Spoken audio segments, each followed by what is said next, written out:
నమస్తే. ముందుగా మన తెలంగాణ ఉద్యమకారుడు బీఆర్ఎస్ రాష్ట్ర కార్యదర్శి, బీఆర్ఎస్ రాష్ట్ర నాయకులు బీరయ్య యాదవ్ గారికి జన్మదిన శుభాకాంక్షలు తెలియజేస్తూ, మరి అదేవిధంగా ఆయన పార్టీ స్థాపించినప్పటి నుంచి కూడా ఇంతవరకు ఎటువంటి పదవులు పొందలేదు, ఎటువంటి పదవులు కూడా ఆశించలేదు.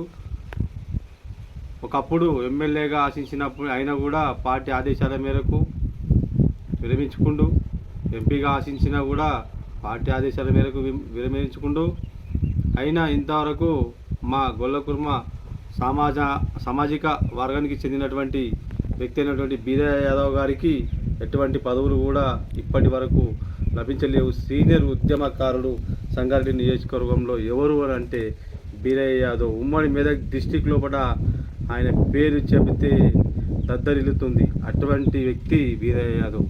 ఆయనకు ఈసారి జరగబోయే పార్లమెంట్ ఎన్నికల్లో ఆయనకు ఎంపీ సీటు కేటాయించాలని చెప్పేసి సదాశివపేట మండల తరపు నుంచి నేను అనగా గొల్ల లక్ష్మణ్, సదాశివపేట మండలం ఆరూరు గ్రామానికి చెందిన వ్యక్తిగా, అదేవిధంగా సదాశివపేట మండల బీఆర్ఎస్ మాజీ ప్రధాన కార్యదర్శిగా నేను డిమాండ్ చేస్తూ ఉన్న అధిష్టానానికి, ఈరోజు పార్టీ ఆదేశాల మేరకు ఎన్నో త్యాగాలు చేసి జైలుకి వెళ్ళి ఎంతో తిప్పలు తీసి నయా పైసా లేకపోతే అప్పులు చేసి ఉన్న భూమి అమ్ముకొని ఇంటి పట్టున పడుకోకుండా ఆయన భార్య చనిపోయినా కూడా పార్టీ కార్యక్రమాల్లో నిమగ్నమై ఉన్నటువంటి వ్యక్తి, ఏకైక వ్యక్తి బీరయ్య యాదవ్ అని నేను చెప్పుకుంటున్నా.